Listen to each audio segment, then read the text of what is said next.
कहानी की शुरुआत में फीमेल लीड चान्यू हमें बता रही थी कि वो सिंघू राज्य के च्यान्यून सेक्ट से बिलोंग करती है। च्यान्यून सेक्ट में तकरीबन 10,000 लोग रहते हैं। उनमें से 4 लोग यहाँ के लीजेंड्स कहलाते हैं और मैं भी उनमें से एक हूँ। पहला है च्यान शाओ। इसे एशियंट बुक के बारे में सब कुछ पता है और इसने सेक्स करने के बारे में रिसर्च भी किया हुआ है। दूसरी है च्यान रान। इसके कान बड़े ही तेज हैं। ये कोसों मील दूर खड़े इंसान से कांटेक्ट कर सकती है, बात कर सकती है। पर ये लड़की आजकल चुगली करने में ही अपनी सुपर पावर का यूज कर रही है। तीसरा है च्यान सैन। इसका मार्शल आर्ट तो काबिले तारीफ है। वो इतना ज्यादा टैलेंटेड है कि इसका क्या ही कहना। मगर 1 साल से इसको किसी ने भी एज अ बॉडीगार्ड काम पर नहीं रखा, जिस वजह से बेचारे के चेहरे की स्माइल चली गई। इसने स्माइल करना ही छोड़ दिया। और आखिर में आती हूँ मैं। मेरे पास इनकी तरह कोई सुपर पावर नहीं है, मगर मेरे पास एक लाजवाब टैलेंट है। मैं पिछले 10 सालों से यहाँ के राजकुमार की सेवा कर रही हूँ, जो कि किसी के भी बस का नहीं है, जिस वजह से च्यान्यून सेक्ट के लोगों ने मुझे चौथी लीजेंड का दर्जा दिया। बचपन में मैं अनाथ हो गई थी, तो ओल्ड मास्टर ने मुझे अडॉप्ट किया और उसके बाद मैं यहाँ राजकुमार की सेवा करने आ गई। इस राजकुमार का नाम है सुनचैन। इसने 100 सालों से चल रहे युद्ध को रोका, जिस वजह से सभी लोग इसे काफी पावरफुल और टैलेंटेड मानते हैं। पर मुझे तो ये ज्यादा कुछ खास लगता नहीं। बहुत ही ज्यादा घमंडी है और अपने में ही रहता है।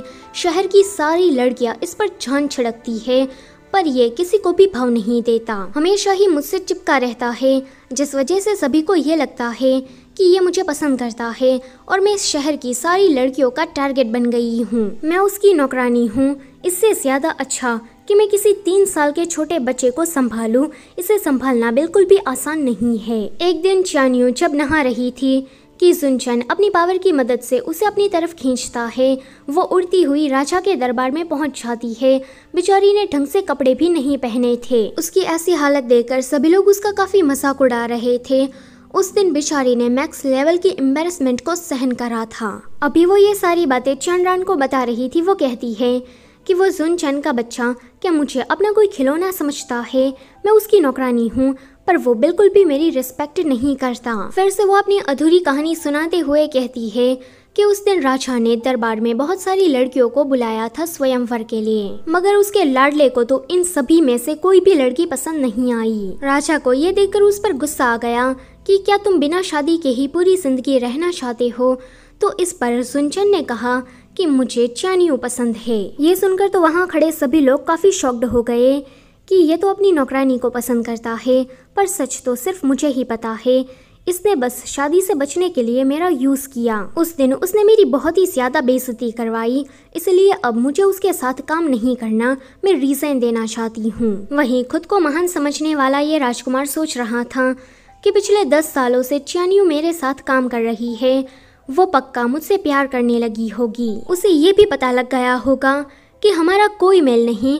कहाँ ठहरा मैं एक राजकुमार और वो एक गंगूबाई। शायद इसी वजह से वो रीजन देना चाहती है। अब च्यान्यू उसे छोड़कर ना जाए, इसलिए वो उसे 1 दिन की छुट्टी दे देता है, क्योंकि कल उसका जन्मदिन था। वो कहती है कि पिछले 10 सालों से मैं उसके साथ गधों की तरह काम कर रही हूँ और उसे क्या लगता है कि एक छुट्टी देकर वो मुझे मना लेगा। पर छोड़ो इसे, कल मेरा जन्मदिन है, मुझे छुट्टी भी मिली है, तो मैं उसे फुल्ली इंजॉय करूंगी। उसे तभी ही याद आता है कि बचपन में वो किस तरह से फेनमिन के साथ खेला करती थी। उस लड़के के साथ उसे काफी मजा आता था, पर जब से उसकी जिंदगी में ये राजकुमार आया, तब से ही उसकी जिंदगी काफी तहस नहस हो गई। अगले दिन फेंगमिन के घर जाकर वो उसे कह रही थी कि क्या तुम मेरे साथ ड्रामा खेलोगे। देखो तुम बचपन की ही तरह म्यूजिक बजा लेना और मैं एक्टिंग करूंगी। वो तो बहुत ही ज्यादा डर जाता है कि अगर मैं तुम्हारे साथ आया तो वो राजकुमार सुनचैन मुझे नहीं छोड़ेगा। कि वो कहती है कि आज मुझे छुट्टी मिली है, आज मैं फ्री हूँ, वो यहाँ पर नहीं आएगा। बेचारी ने जैसे तैसे करके फेंगमिन को मनाया ही था कि वहाँ पर च्यान शाओ भागता हुआ आता है एंड कहता है कि राजकुमार अभी बहुत ही ज्यादा गुस्से में है। कल तो उसने तुम्हें छुट्टी दे दी थी, मगर आज वो फिर से तुम्हें काम पर बुला रहे हैं। ये सुनकर अब उसे गुस्सा आ जाता है कि मुझे 1 दिन तो छुट्टी का मिला था, अब ये भी बर्बाद हो गया। जब वो सुनचैन के पास जाती है तो वो उसे काफी गुस्से से घूर रहा था। उसे बहुत सारा काम देने के बाद भी वो उसे काफी घूर कर देख रहा था, मानो जैसे इस बेचारी ने तो छुट्टी लेकर बहुत बड़ा गुनाह कर दिया हो। चानियो जैसे ही अपना काम खत्म करती है कि वो उसके पास आकर कहता है कि बताओ मैं कल ज्यादा हैंडसम लग रहा था या फिर आज लग रहा हूँ। वो अपने इमोशन पर कंट्रोल रखते हुए कहती है कि राजकुमार आप कल बहुत ही ज्यादा हैंडसम लग रहे थे और आज का तो आपका कोई जवाब नहीं, मैं तो फ्लैट हो गई। बेचारी ने तो मजबूरी में तारीफ कर दी थी, मगर ये सोचता है कि ये पक्का मुझे पसंद करती है, इसलिए इस तरह से मेरी तारीफ कर रही है। आगे वो उसके साथ कहीं बाहर जा रहा था। चानियो बदला लेने के लिए घोड़े को काफी तेज भगाती है, जिससे कैरेज में बैठे सुन चेन को बार बार झटके लग रहे थे। जब वो कैरेज से बाहर निकलता है कि उसका पूरा पिछवाड़ा सूज गया था। अभी वो लोग किसी गांव में आए थे जहां पर सभी अनाथ बच्चे ही रहते हैं। वो सभी लोग उसे देखकर उसके पास आ जाते हैं एंड गिफ्ट की डिमांड करते हैं कि राजकुमार क्या आप हमारे लिए कोई गिफ्ट लेकर नहीं आए। जुन चेन तो अपने साथ कुछ लेकर नहीं आया था, तो वो चानियो का बटवा लेकर उनको थमा देता है कि एंजॉय करो। ये देखकर चानियो को उस पर काफी गुस्सा तो आता है, पर वो अपने गुस्से को दबाने के अलावा और कुछ नहीं कर सकती। आगे ये सभी लोग त्यानियो सिटी पहुंच जाते हैं, जहां पर सुनचेन का स्वागत रेड कारपेट से किया जाता है। आज उसकी फैन मीटिंग थी, सभी फैंस को वो अपना ऑटोग्राफ दे रहा था। तो पीछे से चानियो किसी रेस्टोरेंट में चली जाती है, क्योंकि त्यानियो सिटी का खाना बहुत ही ज्यादा फेमस है। उस रेस्टोरेंट का मालिक मैंगशु चानियो से पहले से ही जानती थी। वो यहाँ की सबसे बेहतरीन डिश को ऑर्डर करती है एंड जैसे ही खाने जाती कि उसे तीखा लग जाता है। वह ऐसे ही खाना अधूरा छोड़कर वापस से फैन मीटिंग में आती है, पर अभी भी उसका मुंह बहुत ही ज्यादा चल रहा था, जिस वजह से उसकी आंखों में से आंसू ऐसे ही गिरने लगते हैं। जुनचन जब उसे रोते हुए देखता है तो उसे बिल्कुल भी अच्छा नहीं लगता। अभी जो उसे फीलिंग आ रही थी वो बस यही थी कि मैं चानियो को कभी भी रोते हुए नहीं देख सकता। वापस घर आने के बाद वो यही सोच रहा था कि फैन मीटिंग में चानियो इस तरह से रोने क्यों लगी। क्या ये इस वजह से है क्योंकि मेरी फैन गर्ल ने मुझे बहुत सारे लव लेटर दिए और मैं उनसे काफ़ी अच्छे से बात कर रहा था। हाँ पक्का वो जेलस हो गई होगी। तो वहीं चानियो फेंगमिंग के साथ ड्रामा खेलकर अपना बर्थडे सेलिब्रेट करना चाहती थी कि तभी ही वहाँ पर जुनचेन आ जाता है। जब वो फेंगमिंग को देखता है तो उसे बिल्कुल भी अच्छा नहीं लगता और वो गुस्से में ही उसे मारता है। बेचारे को उसने इतना मारा था कि फेंगमिंग अपनी मार्शल आर्ट की स्किल ही खो देता है। उसकी ऐसी हालत देखकर चानियो को तो रोना ही आ जाता है कि उसके बचपन के दोस्त के साथ ये क्या हो गया। वो गुस्से में जल्दी से उसे रीजन लेटर दे देती है, मगर जब वो रीड करता है तो वो तो कोई लव लेटर था जो कि चानरान ने लिखा था। जुनचेन इसे रीड करने के बाद कहता है कि मैं ये पहले से ही जानता था और मैं इसके लिए अग्री हूँ। इतना कहकर वो उसे अपने क्लोज खींचता है। वापस आने के बाद वो बहुत ही ज्यादा एक्साइटेड हो रहा था कि चानियो ने मुझे लव लेटर लिखा। वो बार बार उस लव लेटर को देखे जा रहा था एंड फिर चानियो को हाथ से ही कॉल करता है कि कल तुम रेडी रहना, हमें कहीं बाहर जाना है। चानियो उसे हाँ कह पाती कि वो कॉल को कट कर देता है एंड फिर खुद को आईने में देखकर कहता है कि अब मैं क्या करूं, मैं हूं ही इतना अट्रैक्टिव। अगले दिन वो चानियो का इंतजार कर रहा था। जब वो आती है तो उसने बहुत ही ज्यादा महंगे कपड़े पहने थे। वो कहती है कि आज हमारी पहली डेट है ना, इसलिए मैंने तुम्हें दिखाने के लिए ही ये स्पेशली पहना है। मगर ये तो बस उसकी इमेजिनेशन थी। जब वो वहाँ पर असल में आती है तो उसके ऊपर एक बिजली आकर गिरती है। वो कहता है कि तुमने ऐसे कपड़े क्यों पहने हैं। कि वो कहती है कि क्या इसमें कुछ गलत है। वो कहता है कि नहीं, कुछ भी गलत नहीं है।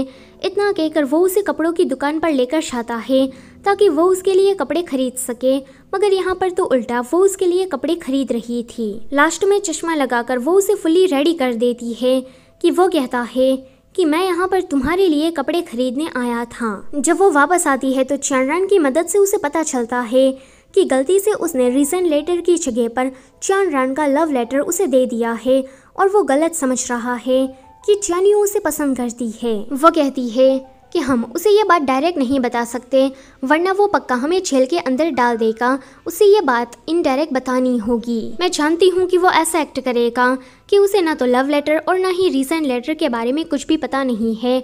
वो ऐसा एक्ट करेगा जैसे कुछ भी हुआ ना हो। आगे चानशाओ उसे ये बात बता रहा था कि वो तो रीजन लेटर देना चाहती थी, पर आपके हाथ चानरान का लव लेटर लग गया। जैसा कि चानियो ने बताया वो बिल्कुल ऐसे ही एक्ट करता है, इस बात को ऐसे ही हवा में छाने देता है। अगले दिन वो उसे लेकर अखाड़े में गया था। चानियो वहाँ पर सभी मर्दों की बॉडी की काफ़ी तारीफ कर रही थी। कि ये लोग कितने हट्टे कट्टे हैं। ये सब देखकर वो बहुत ही ज़्यादा जेलस हो रहा था और जेलसी के ही चक्कर में वो उन सभी से फाइट करने का चैलेंज कर लेता है। इस चक्कर में उसकी पैंट भी फट गई थी, मगर वो लड़ना नहीं छोड़ता और आखिर में सभी को हरा देता है। आगे वो चानियों को लेकर किसी महंगे से रेस्टोरेंट में गया था, जहाँ पर वो काफ़ी महंगा खाना ऑर्डर करता है एंड ऐसे दिखा रहा था मानो जैसे बेचारी चानियों ने तो ऐसा खाना कभी खाया ही नहीं होगा। यहाँ पर वो किसी बंदे को चोरी चुपके पैसे देकर उसके पास से सवाल पूछवाता है कि क्या तुम चानियों की वजह से किसी से शादी नहीं करना चाहते, क्या ये अफवाह सच है? तो वो कहता है कि देखो, पर्सनल क्वेश्चंस मत पूछो, मैं इसका जवाब नहीं दूंगा। अगर ऐसा ही करना था तो फिर सवाल पूछवाया ही क्यों? लेकिन फिर इसे क्या होता है कि ये इसे राजमहल लेकर जाता है और राजा से कहता है कि फादर, मैं इसे शादी करना चाहता हूँ। ये पिछले 10 सालों से मेरे घर को संभालती आ रही है और मैंने ठान लिया कि अब मैं इसके साथ पूरी जिंदगी रहना चाहता हूँ। राजा रानी ये सुनकर काफी शॉक्ड होते हैं। वो सोचती है कि अब क्या मुझे पूरी जिंदगी इसके साथ चक्की पीसनी होगी? हरगिज नहीं। वो कहती है कि महाराज, मैं एक मामूली सी नौकरानी हूँ, मेरा राजकुमार के साथ कोई मेल नहीं। ये तो मार्केट में अफवाह फैल रही थी कि राजकुमार और मेरा कुछ चल रहा है, इसलिए राजकुमार ने तो बस मेरी इज्जत बचाने के लिए ये कह दिया कि वो मुझसे शादी करना चाहते हैं। जुनचन को ये सब कुछ सुनकर गुस्सा आता है और वो उसे घर वापस लेकर आता है। वो कहता है कि क्या तुम मुझे पसंद नहीं करती? अभी अभी तुमने राजा के सामने शादी करने से मना किया। तुम जानती नहीं कि तुमने मुझे रिजेक्ट करके क्या खोया है। अभी अभी तुम इस दुनिया की सबसे खुशकिस्मत औरत बनने जा रही थी। ये सुनकर चानियों को उस पर और भी ज्यादा गुस्सा आता है कि इसे तो बस अपनी ही परवाह है। वो कहती है कि मैं तुम्हारी नौकरानी हूँ, मगर तुमने कभी भी मेरी रिस्पेक्ट नहीं की। कोई भी फैसला लेने से पहले एक बार भी मुझसे नहीं पूछा। और शादी के बाद तुम मुझे कौन सा दर अच्छा देते, अपनी पत्नी का या फिर कॉन्क्यूबाइन का? एक ऐसी औरत का जो कि फिजिकल नीड पूरी करने के लिए ही हो, जिसकी समाज में कोई इज्जत ना हो। उस दिन तुमने मेरा बर्थडे खराब कर दिया, फेंगमिंग की मार्शल आर्ट छीनकर उसे काफी बेकार कर दिया। ऐसा करो कि तुम मेरे साथ भी ऐसा ही कर दो। उसे इतना गुस्से में देखकर वो उसे 10 दिन की छुट्टी देता है कि उसे और भी ज्यादा गुस्सा आ जाता है कि ये माफी मांगने की जगह पर मुझे 10 दिन की छुट्टी दे रहा है। उसे इतना गुस्से में देखकर वो सडनली उसे किस कर लेता है कि चानियों उसके लिप्स पर बाइट कर लेती है। वो उससे कहती है कि भले ही तुम मेरी रिस्पेक्ट नहीं करते, पर अपनी लिमिट में रहो। मैं तुम्हारी नौकरानी हूँ, पर तुम्हारा कोई अधिकार नहीं बनता कि तुम मुझे इस तरह से किस करो। जुनचन कहता है कि देखो, तुम कुछ ज्यादा ही सोच रही हो। ये तो मेरा पैर स्लिप खा गया था, जिस वजह से मैं तुम्हारे ऊपर आकर गिर गया। वो कहती है कि तुम मुझे यहाँ से जाने दो और मेरा रिजाइन एक्सेप्ट कर लो। कि वो कहता है कि क्या ये सब कुछ तुम उस फेंगमिंग की वजह से कह रही हो? क्या तुम उस लड़के की वजह से मुझे छोड़ना चाहती हो? अभी तुम जैसी जिंदगी जी रही हो ना, ऐसी जिंदगी जीने के लिए कितनी लड़कियां मरती है, शायद तुम्हें पता नहीं, मगर तुम्हें तो देखो, तुम्हें तो इसकी कोई कदर ही नहीं। वो कहती है कि मुझे पैसे या पावर का कोई लालच नहीं है, मैं तो बस एक आराम की जिंदगी जीना चाहती हूँ जहाँ पर कोई भी मेरी डिसरिस्पेक्ट ना करे। जुनचन कहता है कि मैं यहाँ पर तुम्हें अच्छा खाना पीना दे रहा हूँ, सोने की जगह दे रहा हूँ, मेरे अंडर तुम प्रोटेक्शन फील करती हो।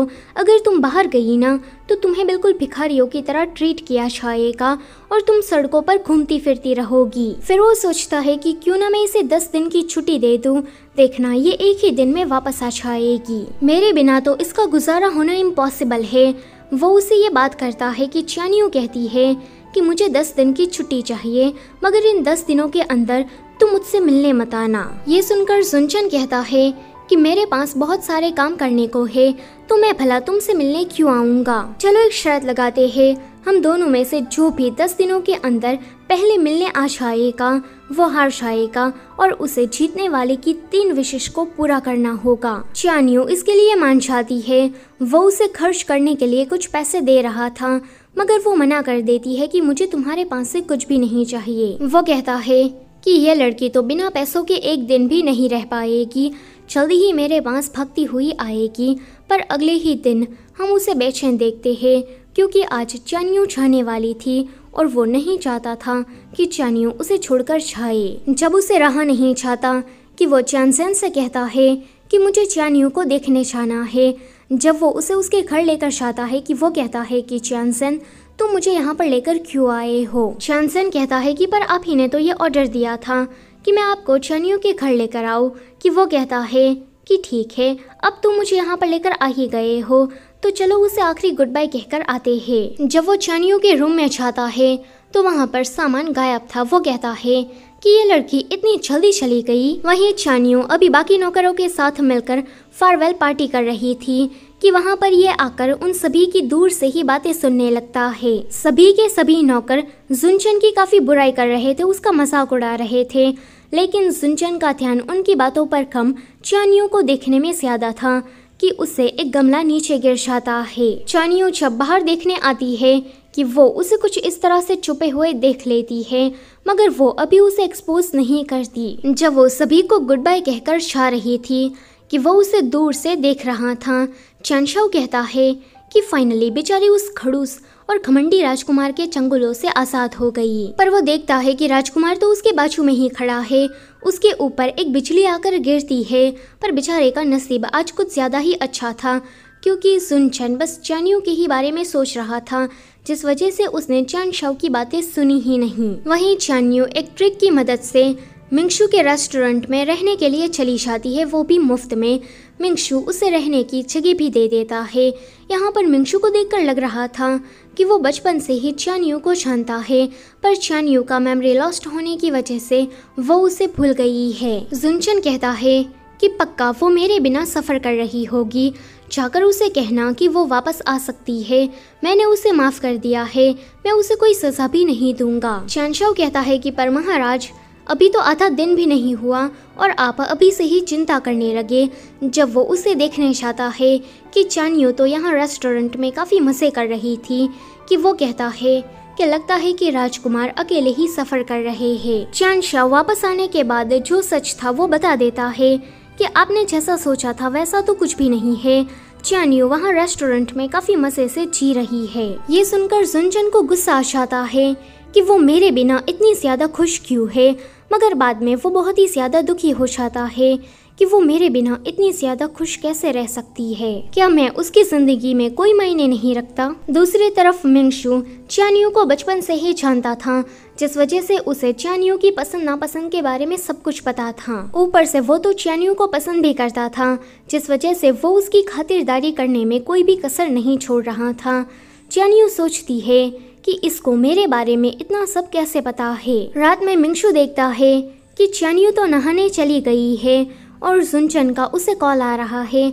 दरअसल में यहाँ पर कॉल हाथों से नहीं लगता, बल्कि इनके जो कपड़े होते हैं उनकी स्लीव की मदद से ये लोग कॉल लगाते हैं। मिंगशू जब उसका कॉल उठाता है कि जुनचन ये देखकर बहुत ही ज्यादा गुस्से में आ जाता है कि ये लड़की अभी किस लड़के के साथ है। वो मिंगशू की आवाज़ सुनकर जल्दी से कॉल को कट करके रॉकेट की स्पीड से वहाँ पर आता है और मिंगशू से लड़ने लगता है। इनका मारना पीटना शुरू ही था कि वहाँ पर चानियो आकर उन दोनों को रोकती है। कहती है कि तुमने तो कहा था कि तुम्हें बहुत काम है, तुम मुझे 10 दिनों तक देखने नहीं आओगे, फिर तुम यहाँ पर क्यों आ गए। कि वो उन दोनों को ही बेहोश करके चानियो को अंदर ठीक से सुला देता है। वो उसे सोते हुए देख ही रहा था कि वो खुद को कंट्रोल नहीं कर पाता एंड जैसे ही उसे लिप्स पर किस करने चाहता कि खुद को रोक लेता है और उसके फोरहेड पर किस करके चला जाता है। वापस आने के बाद तो ये बहुत ही ज्यादा खुश लग रहा था और बार बार अपने लिप्स को टच कर रहा था। तभी ही वहाँ पर चैनशाओ मिंगशू की इन्फॉर्मेशन लेकर आता है, जिसमें बस उसका नाम लिखा था और ये रेस्टोरेंट का मालिक है, बस इतना ही था। चैनशाओ कहता है कि इससे ज्यादा जानकारी मुझे मिंगशू के बारे में नहीं मिली। कि वो कहता है कि किसी भी तरह से पता लगाओ, मुझे उसकी कुंडली निकाल कर दो। आगे चानियो ने रेस्टोरेंट में एक म्यूजिक कंपटीशन रखा था, क्योंकि उसे अपने बचपन के दोस्त को ढूंढना था। यहाँ पर वो एक बेसुरा म्यूजिक बजाती है, जिसको सुनकर सभी के कान में दर्द होने लगता है। दूर से जुनचन भी इस म्यूजिक को सुन रहा था। वो तो इसे एक ही बार में पहचान लेता है कि ये म्यूजिक कौन सा है। सभी लोग इस म्यूजिक के अकॉर्डिंग गुचिन बजा रहे थे, जिसका भी म्यूजिक मैच हो गया चानियो उसकी नौकरानी बन जाएगी। अब यहाँ पर हर कोई चानियो को अपनी नौकरानी बनाना चाहता था, क्योंकि वो पहले राजकुमार जुनचन की नौकरानी रह चुकी थी। जब जुनचन को इसके बारे में पता चलता है तो वो ऐसा थोड़ी न होने देता। वो उस कंपटीशन में मास्क लगा कर जाता है और बेसुरा म्यूजिक बजाकर उस कंपटीशन को विन करता है। चानियो उसका चेहरा देखना चाहती थी कि आखिर में ये लड़का है कौन, क्या ये उसके बचपन का दोस्त है। पर जब वो सुनचन को देखती है तो वो कहती है कि तुम शर्त को हार चुके हो। 10 दिन होने से पहले ही तुम मुझसे मिलने चले आए। कि तभी ही सडनली वो उसे किस करता है कि वो उसे दूर धक्का देकर कहती है कि मैं तुम्हें वार्न कर रही हूँ कि आगे से मुझे इस तरह से किस मत करना। और तुम उस 10 दिन वाली शर्त को हार गए हो, तो अब हारने वाले को जीतने वाले की 3 विशेष को पूरा करना होगा। कि वो कहता है कि ठीक है, तुम क्या चाहती हो बताओ, मैं उस चीज को तुम्हें दिलाने की पूरी कोशिश करूंगा। वो कहती है कि पहले विश फैन मिंग की मार्शल आर्ट की पावर उसे लौटा दो। तो वो कहता है कि ठीक है, कर दूंगा। दूसरा, वो उसे क्वेश्चन पूछती है कि क्या तुमने इस धुन को बचपन में किसी लड़की के साथ बजाया था? क्या तुम अभी भी उस लड़की को जानते हो? कि वो कहता है कि ये तो बस मामूली सी धुन है, इसके बारे में सबको पता है। वो कहती है कि तीसरा, तुम मुझे आज़ाद कर दो, मुझे तुम्हारी नौकरानी नहीं बनना है। कि वो कहता है कि ये मैं नहीं कर सकता। ये सुनकर सभी लोग कहने लगते हैं कि तुमने अभी अभी तो कहा था कि तुम उसकी सभी विश को पूरा करोगे, अब तुम अपनी बातों से मुकर रहे हो। अगर चैनियो तुम्हारे साथ काम नहीं करना चाहती तो उसे जाने दो ना, मगर ये तो किसी की भी नहीं सुनता। एंड अगले ही सीन में अपने पंटर चैनशाओ, चैनसेन और चैनरान को लेकर यहाँ होटल में रहने आ जाता है। अगली सुबह वो उसे उठाने गया था कि वो कहती है कि कौन गधा है जो कि सुबह सुबह मुझे उठाने आ गया। कि वो कहता है कि चैनियो, क्या तुमने मेरी सुरीली आवाज़ को नहीं पहचाना? मैं तुम्हारा यंग मास्टर हूँ। वो कहती है कि जो भी हो, यहाँ से निकलो और मुझे शांति से सोने दो। आगे वो चैनियो के लिए लंच लेकर आ रहा था कि वो देखता है कि यह तो मिंगशु के साथ कहीं बाहर जा रही है। तो वो जेलस हो जाता है और खाने को साइड में रख देता है, पर फिर अपने गुस्से को शांत कराते हुए बास को लेकर उन दोनों के पीछे जाता है। चैनियो को ढूंढकर वो बास को इस तरह से लैंड कराता है एंड कहता है कि मैंने सुना कि तुमने खाना नहीं खाया, तो मैं खाने को ही तुम्हारे पास लेकर आ गया। चैनियो को ये सब कुछ पसंद नहीं आ रहा था। रास्ते में से जितने भी लोग जा रहे थे उनको चलने में काफी दिक्कत हो रही थी। वो देखती है कि खाने में तो उसकी पसंद की एक भी चीज नहीं है, इसलिए वो उसे कहती है कि पिछले 10 सालों से तुमने एक बार भी मेरी नापसंद पसंद के बारे में जानने की कोशिश ही नहीं की, और अभी तुम भरी बाजार में इस तरह की हरकतें कर रहे हो। क्या तुम्हें शर्म नहीं आती? कि तभी ही वहाँ पर मिंगशु उसकी पसंद का खाना लेकर आता है। कि वो कहती है कि मुझे इसके साथ पूरा एक वीक भी नहीं हुआ कि इसको मेरी पसंद नापसंद के बारे में सब पता है। जुनचन मिंगशु को देखकर उसे झगड़ा कर पाता कि वो दोनों वहाँ से चले जाते हैं। जब वो लोग कपड़े खरीद रहे थे कि दूर से उन दोनों को ये देखकर काफी जेलस हो रहा था। जब उसे रहा नहीं चाहता कि वो उसके पास आकर कहता है कि इस मिंगशु को तो तुम बड़े प्यार से बुला रही हो, जबकि तुम मुझे हमेशा ही रिस्पेक्ट देकर राजकुमार कह के ही बुलाती हो, अब से तुम मुझे मेरे नाम से बुलाओगी। चैनियो मना कर देती है कि मैं ऐसा नहीं कर सकती, और मैंने तुमसे ये बात कितनी बार कही है कि तुम मुझे जाने दो, क्योंकि मुझे तुम्हारे साथ रहकर बेइज्जती वाली जिंदगी नहीं जीनी है।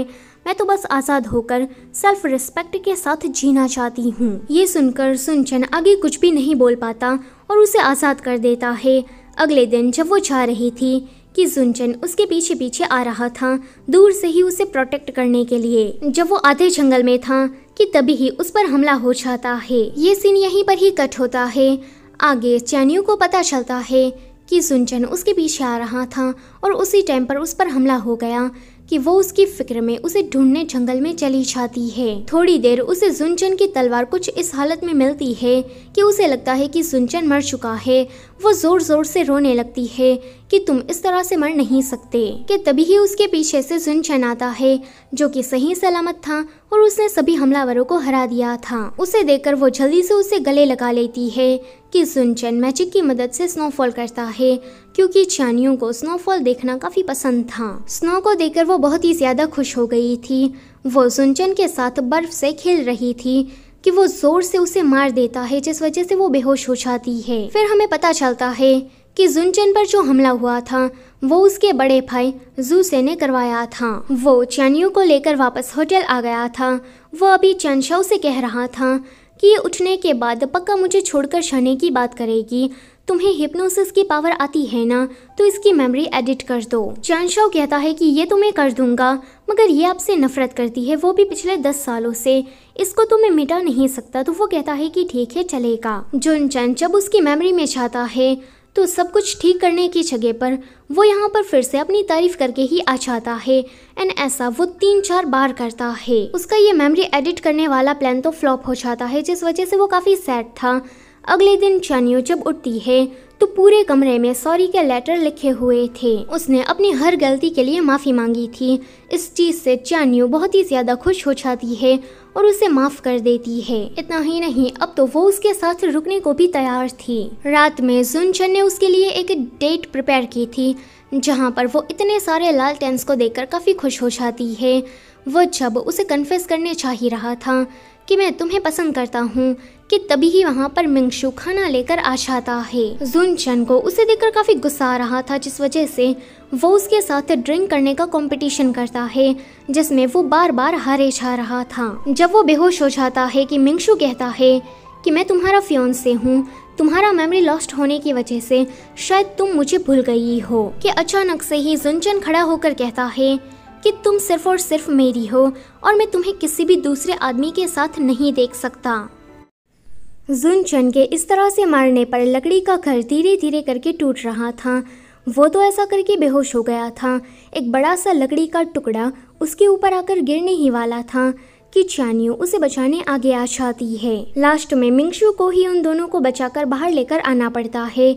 अभी चानियो बेहोश थी, उसे सपने में वही छोटा लड़का दिखाई देता है। अभी उसके पीछे कुछ हमलावर पड़े थे जो कि उसको जान से मारने आ रहे थे, कि वो छोटा बच्चा उसे कहीं दूर भगाकर ले जाता है और उसकी मदद करता है। इस सपने को देखने के बाद चानियो को ऐसा लगता है कि शायद वो छोटा लड़का मिंगशु है। जब वो अपने इस सपने के बारे में मिंगशु से बात करती है कि मिंगशु को तो कुछ भी समझ में नहीं आता, क्योंकि चानियो को उन हमलावरों से बचाने वाला लड़का मिंगशु नहीं है।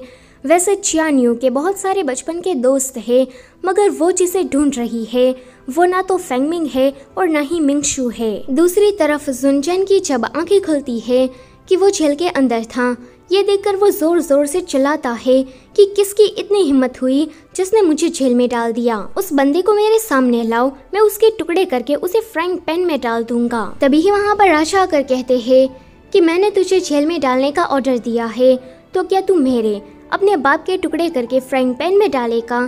कि वो कहता है कि नहीं फादर, मैं तो बस ऐसे ही कह रहा था। राजा कहते हैं कि तुमने एक लड़की की वजह से पूरे घर को तोड़ दिया। एक राजकुमार होकर तुम्हें ऐसी हरकतें करना शोभा नहीं देता। ये तो अच्छा था कि मिंगशु ने सही टाइम पर आकर तुम्हें बचा लिया। अगर मिंगशु वहाँ पर नहीं होता तो तुम तो किसी बड़ी सी लकड़ी के नीचे दबकर मर गए होते। जुनचन कहता है कि फादर, आप उस मिंगशु की इतनी तरफदारी क्यों कर रहे हैं? मुझे तो ऐसा लगता है कि उसी ने ही मुझे फंसाने का प्लान बनाया ताकि वो बाद में आपकी नजरों में ऊपर आ सके। राजा कहते हैं कि नालायक, अपना मुंह बंद रख और मेरी परमिशन के बिना अगर तू बाहर निकला तो मैं तेरी हड्डियां तोड़ दूंगा। राजा के जाने के बाद वहाँ पर चैनशाओ आता है कि वो उसके ऊपर एक चाम का यूज करके कहता है कि अब तुम मेरी जगह पर जेल के अंदर रहोगे। देखो, मेरा फेस, मेरी बॉडी पाने का सौभाग्य हर किसी को प्राप्त नहीं होता, इसलिए कुछ समय तक एंजॉय करो। फिर वो दूसरे चाम का यूज करके चैनशाओ का भेस बदलकर सीधा होटल आता है जहाँ पर चानियो नहा रही थी। तो ये उसे चोरी चुपके देखने लगता है। वो कहता है कि मैं वहाँ जेल में सड़ रहा था और इसे तो देखो, ये तो मजे से नहा रही है, अपने मास्टर की तो कोई परवाह ही नहीं। तभी वहाँ पर मिंगशु आकर कहता है कि चैनशाओ, ताका झाकी करना बंद करो और जाकर अपना काम करो। तो वो वहाँ से चला जाता है। जब वो अंदर आता है कि चानियो उसे पूछती है कि कल तुमने ऐसा क्यों कहा कि तुम मेरे फियांसे हो। इस पर मिंगशु उसे बताता है कि तुम और मैं दोनों ही वैली से बिलोंग करते हैं। तुम्हारे पेरेंट्स एक टाइम पर वैली के मास्टर हुआ करते थे, मगर अब तो उन दोनों की मौत हो गई है। लेकिन जब हम छोटे थे तो हम दोनों के ही पेरेंट्स ने हमारी शादी तय कर दी थी और ये रहा उसका कॉन्ट्रैक्ट। देखो, हमने यहाँ पर अंगूठा भी लगाया है। वहीं जेल के अंदर चैनशाओ सैनिकों को ऑर्डर्स पे ऑर्डर्स दिए जा रहा था, क्योंकि उसको इस काम में बड़ा मजा आ रहा था। जब उसके लिए खाना आता है कि वो कहता है कि मुझे ये नहीं खाना है, मेरे लिए मनचाओ सूप लेकर आओ। राजा आकर कहते हैं कि राजकुमार, मैं अभी लेकर आया। राजा को देखकर वो बहुत ही ज्यादा डर जाता है। राजा कहते हैं कि नालायक, जेल के अंदर आकर भी तू अपने नखरेबाजी नहीं छोड़ रहा। वो और भी ज्यादा उसे डांट रहे थे कि चैनशाओ के मुंह से गलती से डैड शब्द निकल जाता है। ये सुनकर राजा तो इमोशनल हो गए थे क्योंकि इतने सालों के बाद जुनचन ने उसे डैड कह के बुलाया था। राजा को इस तरह से देखकर वो अपने आप को चिमटी काटकर खुद भी रोने लगता है एंड डैड डैड कह के उसे बुलाने लगता है कि राजा कहते हैं कि चल तू मेरे साथ, तुझे जेल के अंदर रहने की कोई ज़रूरत नहीं है। चैनशाओ सोचता है कि अगर अभी मैं बाहर गया तो मैं तो एक्सपोज हो जाऊंगा, इसलिए कहता है कि मैंने गलती की है डैड, इसलिए मुझे अपनी सज़ा पूरी करनी ही होगी, मैं कल ही बाहर निकलूंगा। एक फ्लैशबैक में हमें दिखाया जाता है कि जुनचन बचपन में बहुत ही ज़्यादा बीमार था और उसकी बीमारी का एकमात्र इलाज था हार्ट सूत्र। राजा हार्ट सूत्र को लेने के लिए वैली में गए थे जहाँ पर उसका सामना चियान यू के पेरेंट्स से हुआ था। चियान यू के पेरेंट्स उसे कहते हैं कि हम लोग आपको हार्ट सूत्र नहीं दे सकते क्योंकि वो हमारे पूर्वजों की अमानत है, और जहाँ तक राजकुमार जुनचन को ठीक करने की बात है तो वो तो हम अपनी मेडिकल स्किल से उसे ठीक कर सकते हैं, मगर आपको जुनचन को वैली में ही रखना होगा। राजा इसके लिए मान गए थे। जब चियान यू के पेरेंट्स उसे घर लेकर आते हैं तब वो पहली बार चियान यू से मिलता है। दरअसल में ये फेंगमिंग नहीं था, जुनचन था। शुरुआत में मुझे गलतफहमी हो गई, पर यहाँ एक बात तो हमें क्लियर हो जाती है कि चियान यू जिस बचपन के दोस्त को ढूंढ रही है वो जुनचन है। वहीं चियान यू अभी पुरानी लाइब्रेरी गई थी क्योंकि उसे हार्ट सूत्र की किताब को ढूंढना था। तभी ही अचानक से एक डिब्बा उसके सामने आकर गिरता है जिसके ऊपर हार्ट सूत्र लिखा था और उसमें से आवाज़ भी आ रही थी। वो उसे पूछती है कि मुझे अपने पास्ट के बारे में जानना है। उस डिब्बे में से आवाज़ आती है कि ये बात तो मैं तुम्हें नहीं बता सकता, मगर अभी तुम दो लड़कों को लेकर कंफ्यूज हो कि दो लड़कों में से कौन तुम्हारा दोस्त है। जैसे ही तुम अपनी आंखें बंद करोगी, 3 गिनने पर जैसे ही अपनी आंखें खोलोगी तो जो लड़का तुम्हारे सामने होगा वही तुम्हारे बचपन का दोस्त होगा और फ्यूचर में तुम उसी से ही शादी करोगी। चियान यू उसकी बातें मानकर जैसे ही गिनती खत्म करने के बाद अपनी आंखें खोलती है कि सामने जुनचन खड़ा था। उसे देखकर वो समझ जाती है कि ये तो उसके साथ प्रैंक हो गया। डिब्बे में से जो आवाज आ रही थी दरअसल में वो चैनशाओ कर रहा था। जुनचन हार्ट सूत्र की किताब को निकालकर चियान यू से कहता है कि अगर ये तुम्हें चाहिए तो आकर ले लो।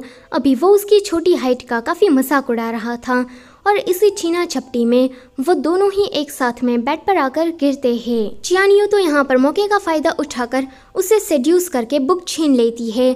जब वो वहाँ से भाग रही थी कि वो उसे पकड़कर साइड में लेकर आता है एंड उसे जैसे ही किस करने की कोशिश करता है कि उसके ऊपर एक गमला आकर गिरता है। अगले सीन में वो उसके हाथों पर पट्टी लगा दे रही थी कि जुनचन उसे हार्ट सूत्र की किताब दे देता है। ये देखकर वो बहुत ही ज़्यादा एक्साइटेड हो जाती है, लेकिन जैसे ही बुक को खोलती है तो उसमें जुनचन की एक पिक्चर थी। उसे यहाँ पर काफ़ी गुस्सा आता है कि इसने तो दोबारा मेरे साथ प्रैंक कर दिया। वापस आने के बाद वो चैनरान को ये सारी बातें बता रही थी कि जिस बचपन के दोस्त को मैं इतने सालों से ढूंढ रही थी वो जुनचन है। चैनरान कहती है कि मुझे तो अभी तक ये लग रहा था कि तुम्हारे बचपन का दोस्त बहुत ही ज़्यादा क्यूट जेंटलमैन टाइप का होगा, मगर ये क्या है कि वो कहती है कि मेरे लिए भी ये बहुत ही ज़्यादा अनएक्सपेक्टेड है। रात में वो चोरी चुपके हार्ट सूत्र की किताब को ढूंढने के लिए जुनचन के रूम में गई थी, जहाँ पर वो उसे मिल भी जाती है। जब वो उसे लेकर भाग रही थी कि अचानक से ही उस पर हमला हो जाता है। मिंगशू आकर उसे बचाने की कोशिश करता है, पर वो हमलावर तो कुछ ज्यादा ही पावरफुल था कि जुनचन आकर मिंगशू से कहता है कि तुम चियान यू को लेकर यहाँ से दूर जाओ, मैं इससे निपटता हूँ। उन दोनों के जाने के बाद वो लड़ना बंद कर देता है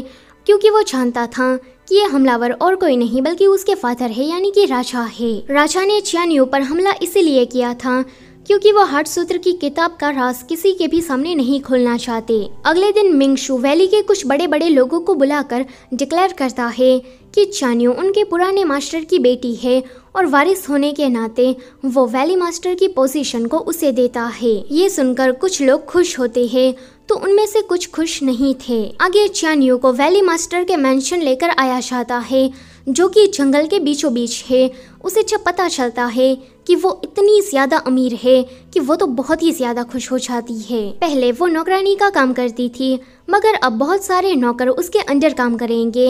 ये जानकर भी उसे बहुत ही ज्यादा खुशी हो रही थी। वो कहती है कि उस जुनचन के बच्चे ने मेरे जैसी राजकुमारी को 10 सालों तक अपनी नौकरानी बनाकर रखा, अगर वो मेरे सामने आ गया तो मैं उसे नहीं छोड़ूंगी। वहीं जुनचन को पता लगता है कि मिंगशू चान्यू को लेकर वैली में चला गया है, इसलिए वो जंगल के रास्ते से वैली का पता ढूंढते हुए वहां आ रहा था। पर ये चारों लोग एक भूल भुलैया में फंस जाते हैं। इनको रास्ता नजर ही नहीं आ रहा था कि जुनचन कहता है कि मुझे तो लगता है कि ये आखिरी वाला रास्ता ही ठीक रहेगा। जैसे ही वो वहां पर जाता है कि अचानक से ही नदी में गिर जाता है। अगले सीन में वो फ्लो होते हुए ऐसे ही बाहर निकल गया था। कुछ औरतें कपड़े धो रही थी तो उसे पकड़कर बाहर निकालती है। वैली की सबसे खूबसूरत लड़की मिस हुआ जब उसे देखती है तो वो तो फ्लैट हो जाती है। वो तो मिंगशू को पहले पसंद किया करती थी, पर कहती है कि ये लड़का तो उससे कहीं ज्यादा हैंडसम है, अब से यही मेरे सपनों का राजकुमार है। वो ऑर्डर देती है कि दासियों जल्दी से जाकर बेड को सजाओ, मैं आज रात इसके साथ सुहाग रात मनाऊंगी। वहीं ये तीनों लोग, इनको सही रास्ता मिल गया था, जिस वजह से अभी ये लोग चान्यू के सामने बैठे थे और चान्यू अपनी अमीरी का शो ऑफ कर रही थी। वैली मास्टर बनने के बाद तो इस लड़की के तेवर ही बदल गए थे। चानरान कहती है कि तुम तो अचानक से ही नौकरानी से बिल्कुल रानी बन गई। ये तो किसी फैंटेसी नॉवेल की कहानी की तरह लगता है कि चान्यू कहती है कि अब से तुम्हें उस खड़ूस जुनचन के यहाँ काम करने की कोई ज़रूरत नहीं है, तुम लोग मेरे लिए काम करो, मैं तुम्हें अच्छी खासी सैलरी दूंगी। वो उनको इन सारी चमकती हुई चीजों को दिखा दिखा कर लालच दे रही थी और ये लोग उसमें आ भी जाते हैं। वहीं जुनचन की जब आंखें खुलती है तो वो किसी आदमी की बाहों में सोया हुआ था। अगले सीन में वो आदमी उसे पूछ रहा था कि तुम कौन हो, कहाँ रहते हो, कितना कमा लेते हो, बीवी बच्चे है या नहीं। बेचारा जुनचन शर्म के मारे कुछ बोल नहीं पा रहा था कि वो बंदा कहता है कि जब मैं यहाँ पर पहली बार आया था तो मिस हुआ मेरे हैंडसम से थोबड़े को देखकर फ्लैट हो गई। वो मेरे साथ सुहागरात मनाना चाहती थी, मगर मैंने काफी ब्रूटली उसे मना किया तो उसने मुझे इस जेल में डाल दिया। इस जेल में आने का मतलब तुम जानते हो, तुम यहाँ से तब तक बाहर नहीं निकल सकते जब तक तुम मर नहीं चाहते। फिर वो उसके ही सामने शेविंग करके कहता है कि मेरा नाम रूथलेस है, तुम्हें मेरा थोबड़ा देखने का सौभाग्य प्राप्त हुआ है, इसलिए तुम अपने आप को लकी समझो, वरना मैं ऐसे ही किसी को अपना हैंडसम फेस नहीं दिखाता। कि वो कहता है कि भाई अब फेंकना बंद करो और यहाँ से बाहर निकलने का कोई रास्ता बताओ। मिस हुआ उसी तरफ आ रही थी कि ये दोनों सोने का नाटक करते हैं। मिस हुआ जब जुनचन की ऐसी हालत देखती है कि वो वहाँ से चली जाती है। चैनशाओ और चैनसेन दोनों ही जुनचन को वैली में इधर उधर ढूंढ रहे थे कि ये कहाँ चला गया। तो जुनचन रूथलेस की मदद से जेल के अंदर से बाहर निकल गया था। जंगल में रूथलेस को एक सस्पिशियस बंदा मिलता है। इस बंदे ने रूथलेस को सुपारी दी थी कि वो जुनचन को मार दे, लेकिन रूथलेस उसे कहता है कि देखो मैं यहाँ का नंबर 1 असैसिन हूँ, मेरे भी कुछ उसूल है, मैं ऐसे ही किसी को नहीं मारता, जब जब मेरा टारगेट स्माइल करेगा तभी मैं उसे मारने के लिए दौड़ूंगा, अदरवाइज नहीं, क्योंकि मुझे स्माइल करते हुए लोगों को मारना बहुत ही ज्यादा पसंद है, मुझे ऐसा करने में काफी मजा आता है। फिर वो जुनचन का पीछा करने लगता है। जुनचन जैसे ही स्माइल करता है कि वो उसे मारने के लिए भागता है, मगर बेचारे के साथ तो कुछ ऐसा हो जाता है। वो कहता है कि रूथलेस क्या तुम मेरा पीछा कर रहे थे? वो कहता है कि नहीं तो, ये तो हमारी किस्मत है जिसने हमें दोबारा मिलाया। आगे ये दोनों चलते चलते किसी गांव में पहुंच जाते हैं जहां पर इतने सारे बुढ़े उनको लड़ने के लिए चैलेंज करते हैं। एक बूढ़े बाबा कहते हैं कि भले ही हम लकड़ी के सहारे चल रहे हैं, मगर हम तुम्हें धूल चटाने का दम रखते हैं। ये दोनों ही सोचते हैं कि इनसे तो फाइट क्या करना, चुटकी मारकर ही इनको तो बेहोश किया जा सकता है। पर इस बूढ़े बाबा से बात करने के बाद ये नतीजा निकलता है कि वैली के अंदर जितने भी गांव हैं, उन सभी गांव वालों को वैली मास्टर पसंद नहीं आ रही है, इसलिए वो इस नई वैली मास्टर को मारना चाहते हैं। जुनचन को पता नहीं था कि नई वैली मास्टर चान्यू है, इसलिए वो इन बूढ़े लोगों का साथ देने के लिए तैयार हो जाता है। आगे ये सभी लोग जंगल के रास्ते से वैली मास्टर को मारने के लिए उसके मेंशन की तरफ जा रहे थे कि बीच रास्ते में ही जुनचन को सुसु लग जाती है। वो हल्का होते हुए स्माइल कर रहा था कि रूथलेस उसे मारने के लिए आगे बढ़ता है, मगर बेचारे की पैंट लकड़ी में फंसने की वजह से निकल जाती है। जुनचन के पूछने पर वो बताता है कि मैं भी तुम्हारे साथ हल्का होने के लिए आया हूँ। आज रात चान्यू को मून सेरेमनी अटेंड करनी थी ताकि वैली में जितने भी गांव आते हैं वो लोग उसे as a valley master accept कर ले। जब वो ये करने जा रही थी कि जुनचन तभी ही लटकता हुआ कुछ इस तरह से आता है उसे मारने के लिए, मगर बेचारे का पोपट हो जाता है। उसका पोपट हो गया था मगर बाकी सारे गांव वाले चान यू को मारने आ रहे थे। जुन चेन उसे बचाने की कोशिश तो करता है पर अगले सीन में बेचारी का हाल कुछ ऐसा था। अभी वो उसे मून सेरेमनी बिगाड़ने पर काफी डांट रही थी और ये तीनों लोग भी उसे डांट रहे थे कि वो समझ जाता है कि इन तीनों ने तो पार्टी बदल ली है, अब ये उसके नौकर नहीं रहे, चान यू के नौकर बन गए हैं। आगे ये तीनों जुन चेन को एक गंदे से रूम में लेकर आते हैं। इन कहते हैं कि अब से तुम यहाँ के नौकर हो, हमसे भी ज्यादा नीचे लेवल के नौकर, पहले तुम्हें इस रूम को साफ करना होगा। वो कहता है कि मैं एक राजकुमार हूँ, मैं ऐसा काम नहीं करने वाला। कि ये लोग कहते हैं कि तुम्हें ये करना ही होगा, पर वो तो मुंह फुलाए बैठा था मगर इनके चाहते ही ये पूरा कमरा साफ कर देता है। अगले दिन तो इसने नौकरों वाले कपड़े भी पहन लिए थे। 10 सालों तक चान यू ने इसके लिए गधों की तरह काम किया, तो अभी ये उसके पास से काम करा कर अपना बदला ले रही थी। जब वो रात में नहाने जाने वाला था कि चान यू उसे उसके ही अंदाज में अपनी तरफ खींचती है कि वो गुस्से में उसे कहता है कि तुम मुझे इस तरह से नहीं बुला सकती। चान यू कहती है कि तुमने पास्ट में मेरे साथ ऐसा बहुत बार किया है और शुक्र मनाओ कि इस कमरे में मेरे अलावा और कोई नहीं है, मगर जिस जगह तुमने मुझे खींचा था वो राजा का दरबार था। पता है कि सभी मंत्रियों के सामने मेरी कितनी बेइज्जती हुई होगी। ये सुनकर वो चुप हो जाता है कि वो उसे इस पिंक ड्रेस को पहनने को देती है।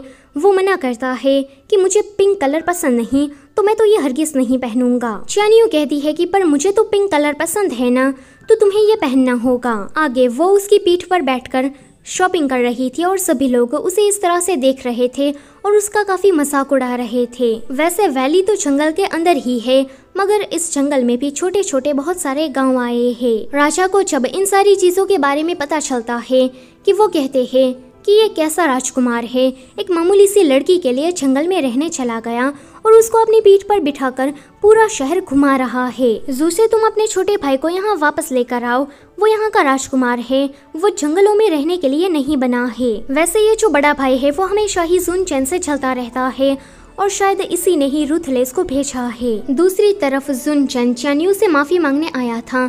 वो कहता है कि मुझे पता नहीं था कि मैंने तुम्हें इतना ज्यादा बुली किया।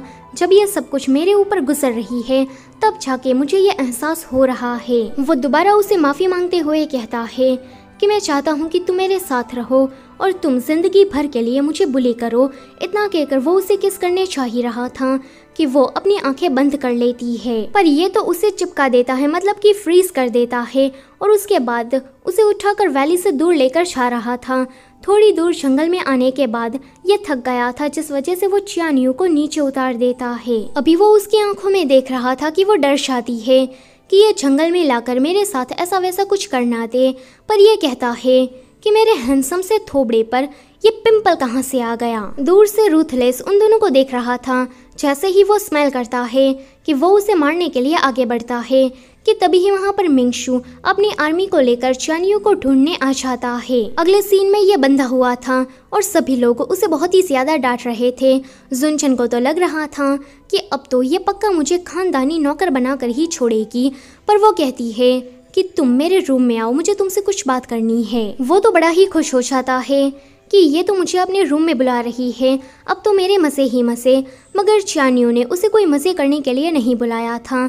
अभी अभी चान यू को एक इंसिडेंट याद आया था। वो उसे पूछती है कि बचपन में मुझ पर हमला किस वजह से हुआ, मेरे पेरेंट्स किस वजह से मारे गए, और हाथ सूत्र किताब वो तो हमारी वैली की अमानत थी, तो फिर वो तुम्हारे पास कैसे आ गई। वो उसे कुछ बताना नहीं चाहता था, इसलिए माथा दुखने का नाटक करता है, पर उसकी इस हरकत से वो काफी गुस्सा हो गई थी, इसलिए उसे बाहर भगा देती है। जुन चेन अपने रूम में आकर याद करता है कि 10 साल पहले उस पर जो हमला हुआ था वो उसी की ही फैमिली मेंबर ने किया था। चान यू के पेरेंट्स के मरने के बाद जुन चेन ने चान यू को बचा लिया और वो उसे राजमहल लेकर आया। अगले दिन जब वो नौकरों वाले काम करने जाता है कि चान यू उसे वैली से बाहर निकाल देती है कि अब से तुम यहाँ के नौकर नहीं हो, अब से तुम आजाद हो, तुम जहाँ जाना चाहते हो जा सकते हो। पर जुन चेन वहाँ से नहीं जाना चाहता था, इसलिए बार बार वो उसे माफी मांग रहा था, इस तरह से झंप लगाकर, मगर वो तो नहीं मानती। अगले सीन में वो बहुत ही ज्यादा सैड बैठा था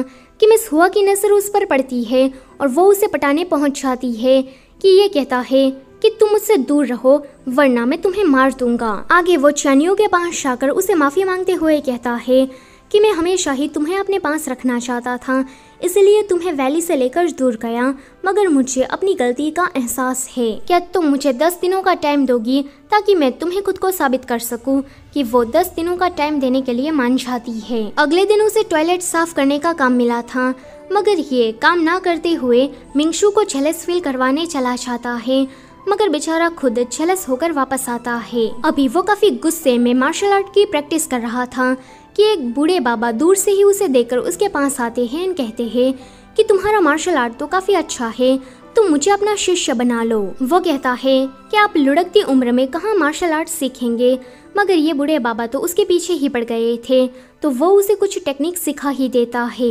वैसे उस बाबा को मार्शल आर्ट सिखाना जाया नहीं चाहता, क्योंकि वो एक ठरकी बाबा थे।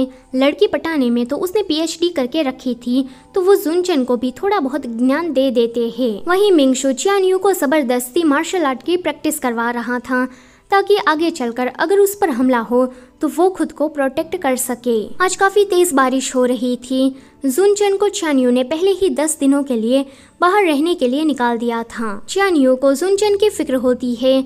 जब वो उसे देखने आती है तो उसका पूरा टेंट भीग गया था और वो अभी बेहोशी की हालत में उसे मिलता है। उसकी ऐसी हालत देखकर उसे काफी दुख होता है और वो उसे घर लेकर आती है। जब उसे होश आता है तो वो उसे दवाई पिला रही थी कि वो कहता है कि तुम तो पहले मुझे फूंक मारकर दवाई देती थी, तो मुझे ऐसे ही दो। तो चानियो बिल्कुल ऐसा ही करती है।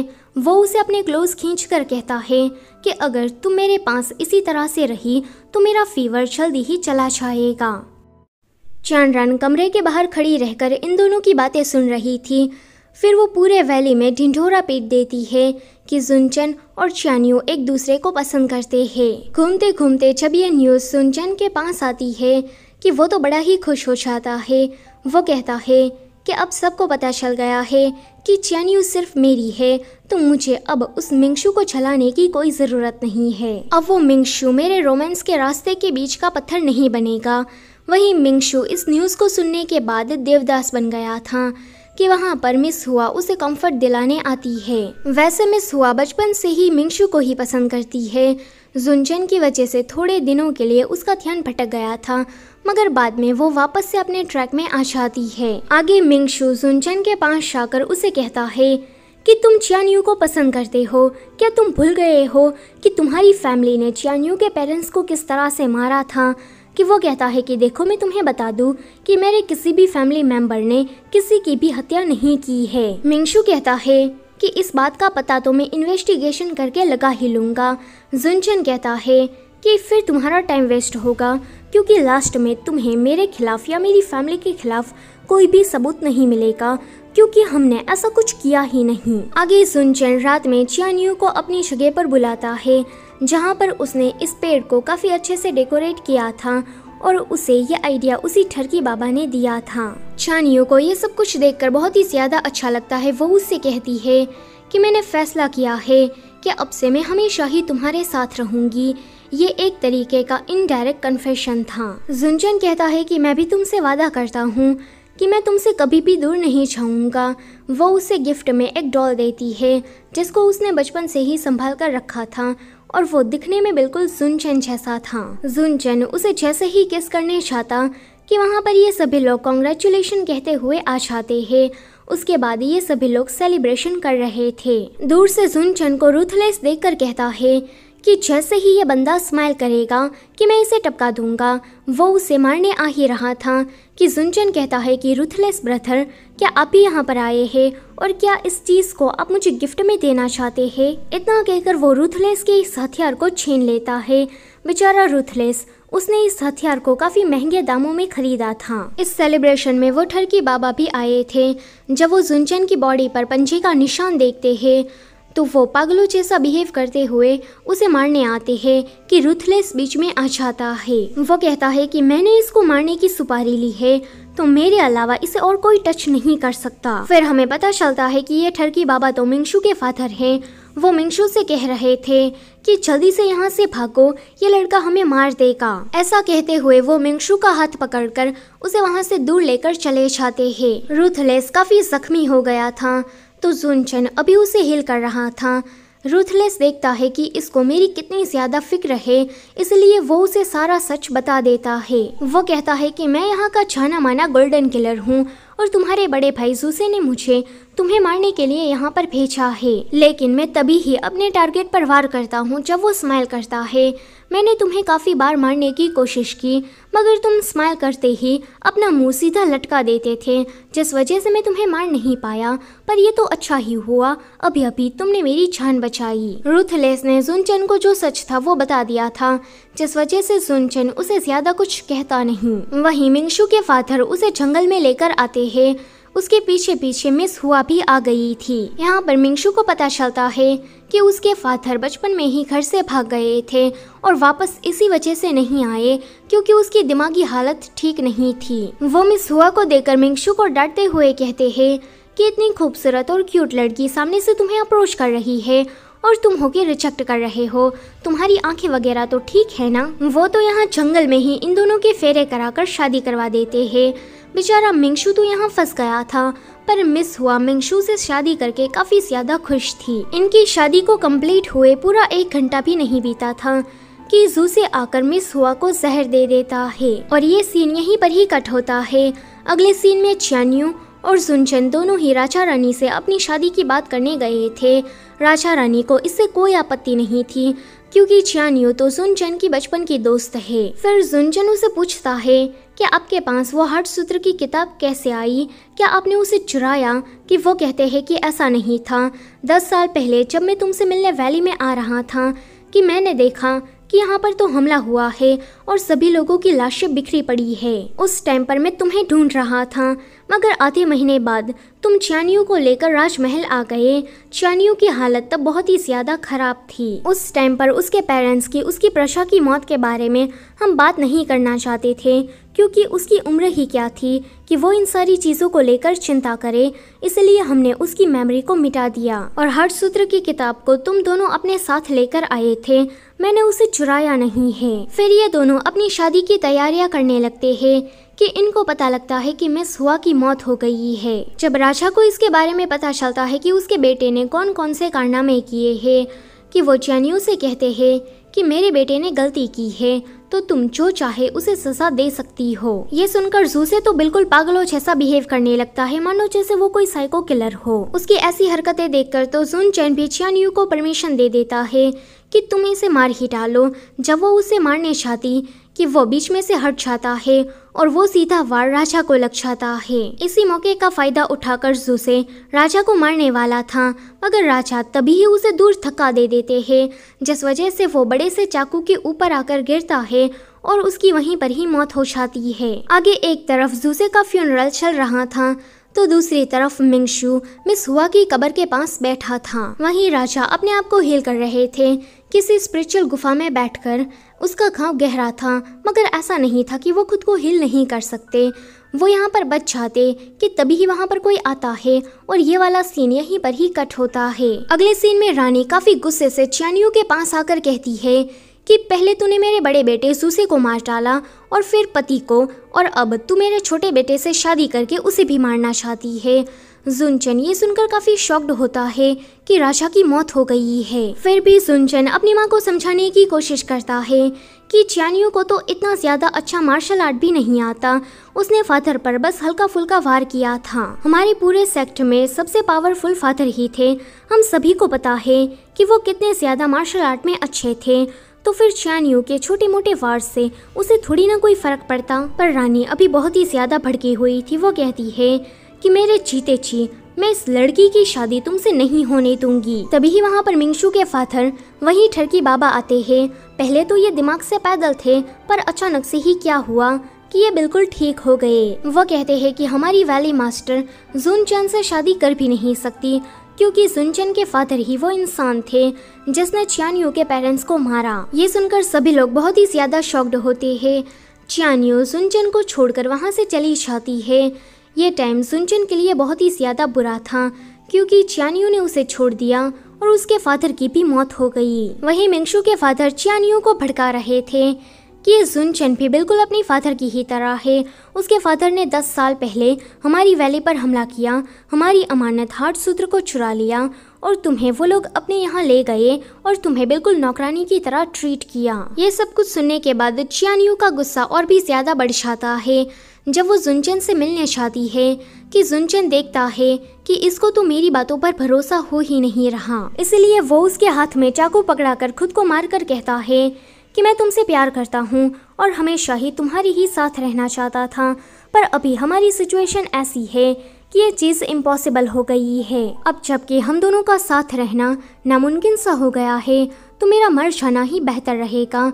उसके मरने के बाद चियान यू बहुत ही ज्यादा रो रही थी। तभी ही वहाँ पर अचानक से मिंगशू के फादर आकर कहते हैं कि तुमने इसे मारकर अच्छा किया, ऊपर से तुम्हारे पेरेंट्स भी ये देखकर काफी खुश हो रहे होंगे। चियान यू देखती है कि जुनचन के मरते ही ये बुढ़ा तो कुछ ज्यादा ही उछलने लगा है, ऊपर से ये अपने मुंह से ही कन्फेस करता है कि हार्ट सूत्र की किताब को चुराने के लिए इसी ने ही सभी को मार दिया, क्योंकि इसे हार्ट सूत्र की मदद से मार्शल आर्ट में महारत हासिल करनी थी और इस पूरी दुनिया का सबसे पावरफुल इंसान बनना था। सब कुछ कन्फेस करने के बाद ये तो चियान यू को भी मारने वाला था कि जुनचन उठकर उसे बचा लेता है। जुनचन को सही सलामत देकर वो कहता है कि अच्छा तो तुम दोनों ने ये नाटक किया था ताकि तुम लोग मुझे एक्सपोज कर सको, बताओ तुम्हें मुझ पर शक कब हुआ। जुनचन कहता है कि राजा की ऑटोप्सी रिपोर्ट जब मैंने देखी तब मुझे पता लग गया कि राजा स्पिरिचुअल गुफा में अपने आप को हिल कर ही लेते, मगर तुमने आकर उसे मारा जिस वजह से मेरे फादर की मौत हो गई। जिस तरह का उसकी बॉडी पर पंजे का निशान था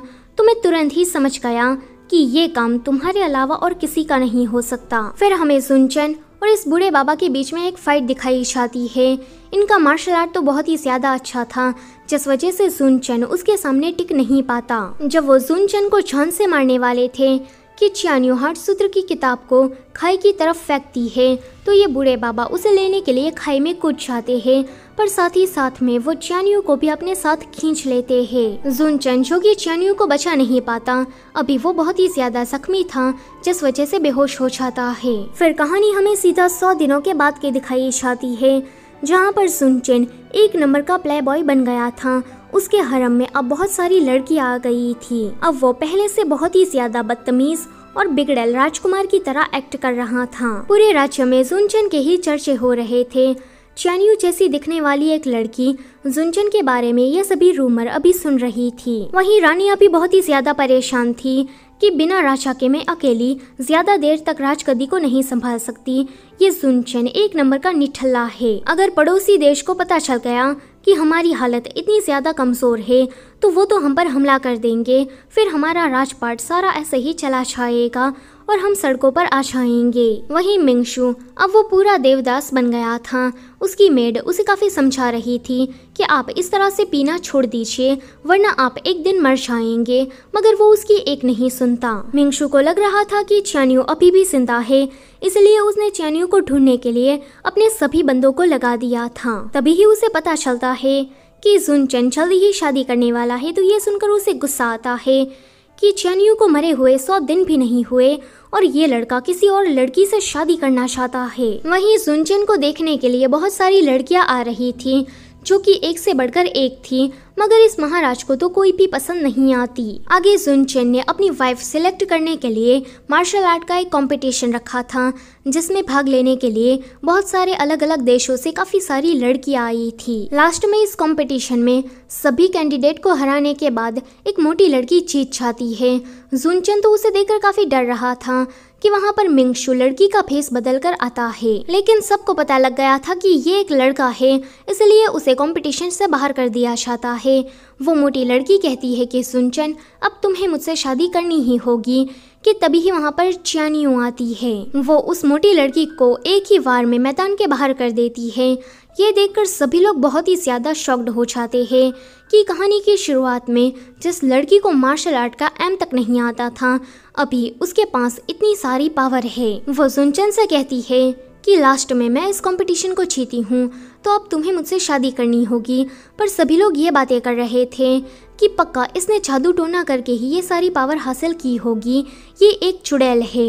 ये सब कुछ सुनकर सुनचन पता नहीं क्यों पर चान्यू से बहुत ही ज्यादा डर रहा था। अगले सीन में मिंगशू और चान्यू आपस में बातें कर रहे थे, जहाँ पर चान्यू उसे बता रही थी कि जब मैं जंगल में नीचे गिरी तब मेरे पास हार्ट सूत्र की किताब थी, तो मैंने 100 दिनों तक जंगल में ही रहकर मार्शल आर्ट की प्रैक्टिस की और मैं इतनी ज्यादा पावरफुल हो गई। मिंगशू कहता है कि जंगल में रहना तो बिल्कुल भी आसान नहीं, पता नहीं तुमने वहाँ पर 100 दिन कैसे काटे होगे। आगे वो चानरान और चानशाओ से मिलने चाहती है कि ये दोनों उसे बताते हैं कि तुम्हारे पहाड़ से नीचे गिरने के बाद हमें जुनचेन बेहोशी की हालत में मिला तो हमने उसे रेस्क्यू किया।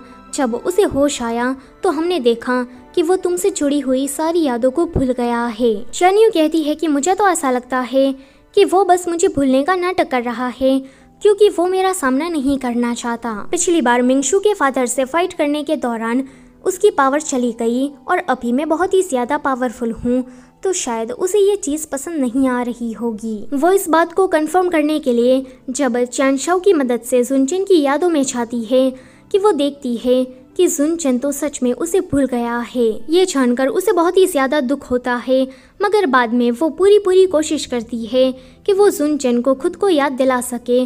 उसने सारी चीजों को फिर से रिवाइंड किया था, मगर उसे तो कुछ याद आता ही नहीं। अभी वो बहुत ही ज्यादा परेशान थी कि उसे रूथलेस मिलता है।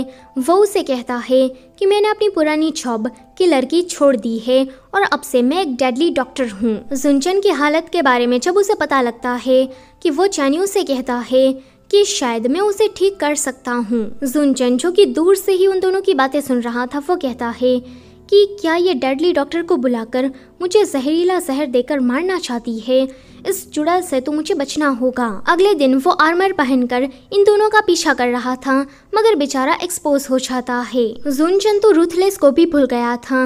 वो कहता है कि चुड़ैल, तू इस डेडली डॉक्टर से मिलकर मुझे मारना चाहती है ना, मगर मैं तुम्हें बता दूं कि मैं इतनी आसानी से नहीं मरूंगा। रूथलेस उसे बताता है कि हम लोग तो यहाँ जंगल में जड़ी बूटी ढूंढने आए हैं ताकि हम लोग तुम्हें ठीक करने का एंटीडोट बना सके, लेकिन जुनचेन को उन दोनों की बातों पर भरोसा नहीं होता।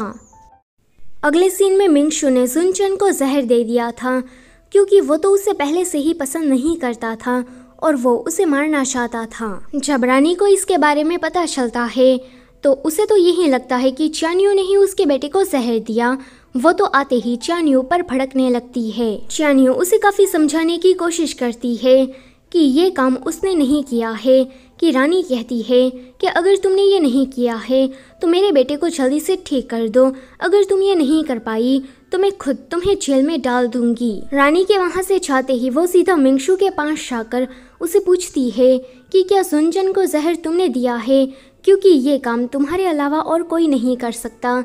कि वो मान लेता है कि हाँ, जुनचेन को जहर मैंने ही दिया है, क्योंकि उसके फादर ने हमारी वैली पर हमला किया, उन लोगों ने हमारा हार्ट सूत्र चुरा लिया और अभी वो तुम्हें परेशान कर रहा है। मुझसे ये सारी चीजें अब और नहीं देखी जाती कि उसे ये बताना पड़ता है कि 10 साल पहले जो हमला हुआ था वो राजा ने नहीं बल्कि उसी के ही फादर ने किया था। सभी को मारने के बाद वो हार्ट सूत्र की किताब को ढूंढ रहे थे, मगर उसको तो मैं और जुनचेन लेकर भाग गए थे, जिस वजह से उन्हें वो हार्ट सूत्र की किताब नहीं मिली। मिंगशू को ये सब कुछ जानने के बाद एक बहुत ही बड़ा झटका लगता है कि उसके फादर ने ही ये सब कुछ किया है। वो चुपचाप जहर का एंटीडोट देकर वहाँ से चला जाता है। कुछ दिनों के बाद जब जुनचेन को होश आता है तो वो सोच रहा था कि क्या उस चुड़ैल ने मेरी जान बचाई। बस इसी दिन से उसका नजरिया चान्यू के लिए बदल जाता है। आगे चान्यू की शादी जुनचेन से होने वाली थी क्योंकि वो उस कंपटीशन को जीती थी, लेकिन जुनचेन शादी से बचकर भाग जाता है क्योंकि उसे सुहागरात से काफी ज्यादा डर लग गया था। रानी को जब इसके बारे में पता चलता है तो वो तो काफी खुश हो जाती है। वो कहती है कि मेरा बेटा इस चुड़ैल के चंगुलों में ना आए तो ही अच्छा है। वहीं जुनचेन चानसेन और चानशाओ के साथ मिलकर कहीं दूर भाग रहा था। वो कहता है कि मैं यहाँ का होने वाला राजा हूँ, मैं किसी चुड़ैल से ऐसे ही शादी नहीं कर सकता। चानसेन कहता है कि आप तो सुहागरात से डरकर भाग गए हैं, इसलिए ज्यादा उछलने की कोशिश मत करिए। कि वो कहता है कि मैं तुम्हारा मास्टर हूँ, मुझसे थोड़ी तो इज्जत से बात करो। कि तभी ही वहाँ पर च्यानियो आकर उसे ढूंढ लेती है, मगर ये तो दोबारा शादी से बचकर भाग जाता है। इस बार वो लड़की बन गया था। च्यानियो उसे ढूंढते हुए उसके बाजू में से ही गुजर जाती है, पर वो उसे पहचान नहीं पाती। वो थोड़ी देर छुपने के लिए किसी पेवेलियन में चला जाता है, तो वहाँ पर सभी लोग उसी के ही बारे में बात कर रहे थे कि जुनचन शादी से बचकर इसीलिए भागा क्योंकि उसे सुहागरात से डर लग रहा था। कोई कहता है कि उसमें स्टेमिना ही नहीं होगा, तो कोई कहता है कि क्या पता वो गे वगैरह हो, तो कोई कहता है कि मैंने तो सुना कि वो लड़की बनकर घूम रहा है ताकि वो जवान और हैंडसम मर्दों को पटा सके, उसका इंटरेस्ट लड़कों में है। अपने बारे में ऐसी गलत सलत बातें सुनकर वो तो सीधा उनसे झगड़ा करने ही पहुंच जाता है और अपने आप ही उन सारे रूमर्स को सच भी कर देता है। कि तभी ही वहाँ पर च्यानियो आकर उसे ढूंढ लेती है। तीसरी बार वो उसे बचने के लिए किसी कोल्ड स्टोरेज में जाकर छुपा था कि वहाँ पर च्यानियो आ जाती है। वो उसे बार बार आवाज़ दे रही थी, पर जब वो बाहर नहीं निकलता कि च्यानियो समझ जाती है कि इसे मुझसे शादी करनी ही नहीं, तो मैं इस तरह से उसके पीछे क्यों पड़ी हूँ। वो उसे कहती है कि प्लीज़ तुम बाहर आ जाओ, मुझे अब तुमसे शादी नहीं करनी है। अगर अभी तुम बाहर नहीं आए तो तुम तो जमकर मर जाओगे।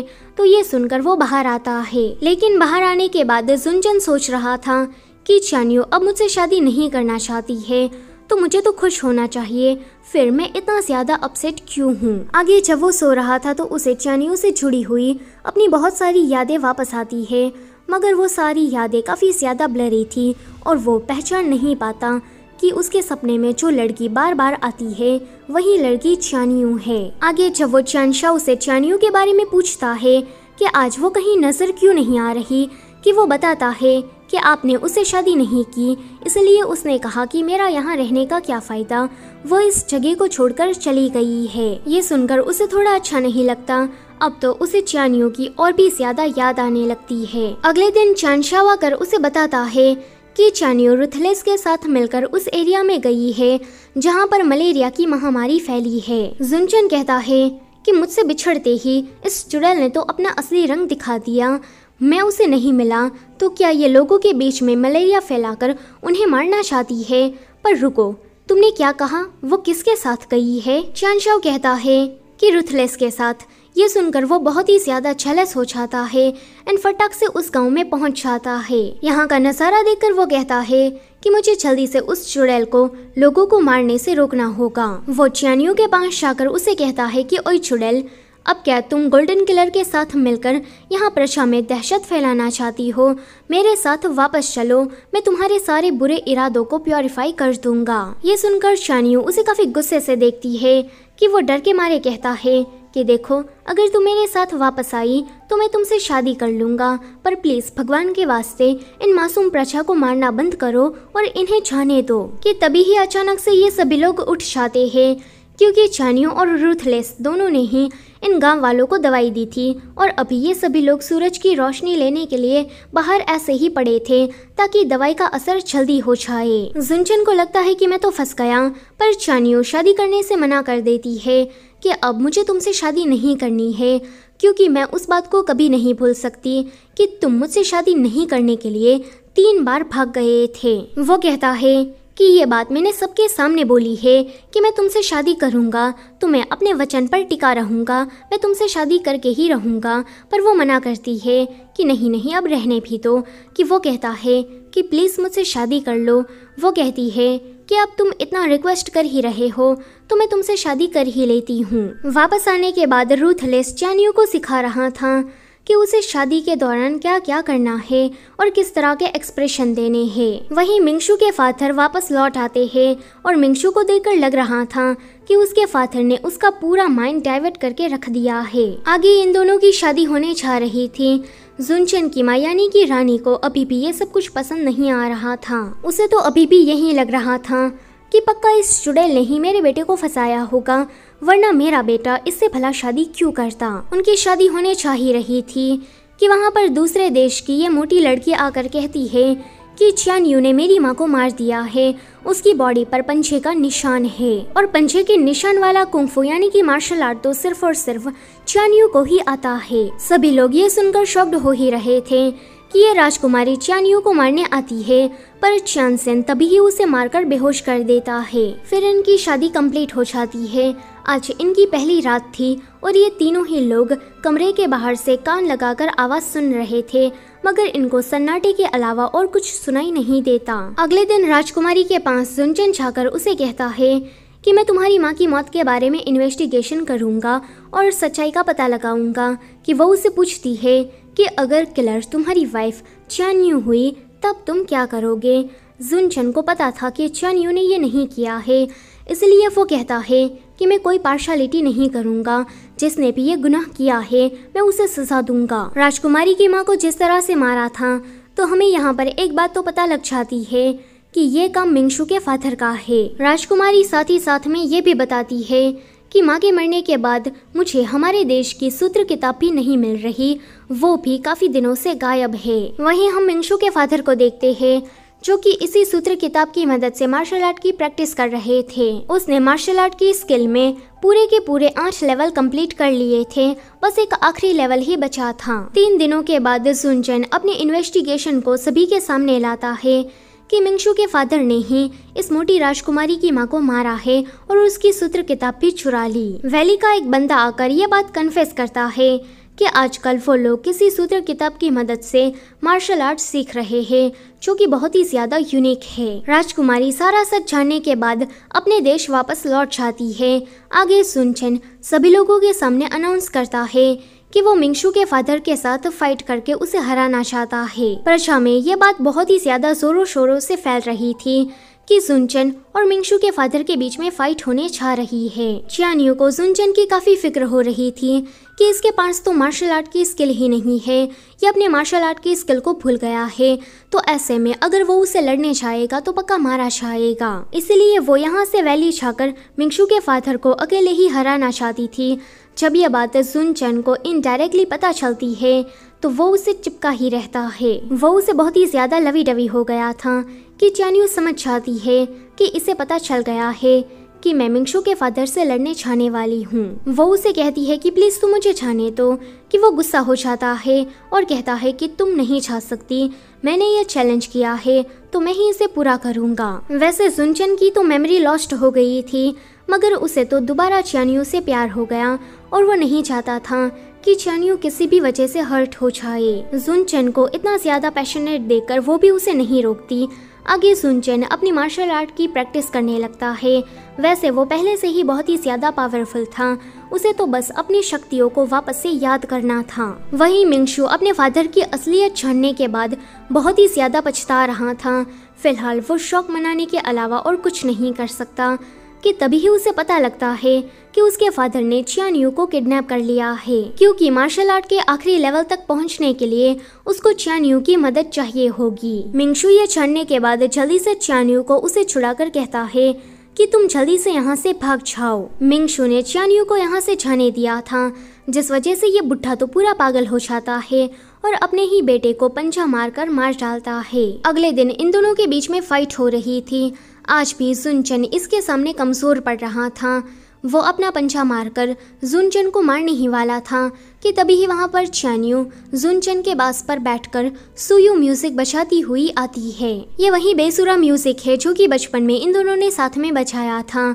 इस म्यूजिक को सुनने के बाद जुनचन के मार्शल आर्ट के 9 लेवल कंप्लीट हो जाते हैं और वो जैसे ही मिंगशू के फादर को मारता है कि वो धूल में गायब से हो जाते हैं और पूरी तरीके से खत्म हो जाते हैं। कहानी के लास्ट में हमें दिखाया जाता है कि मिंगशू जिंदा है और अभी वो मिस हुआ की कब्र के पास था।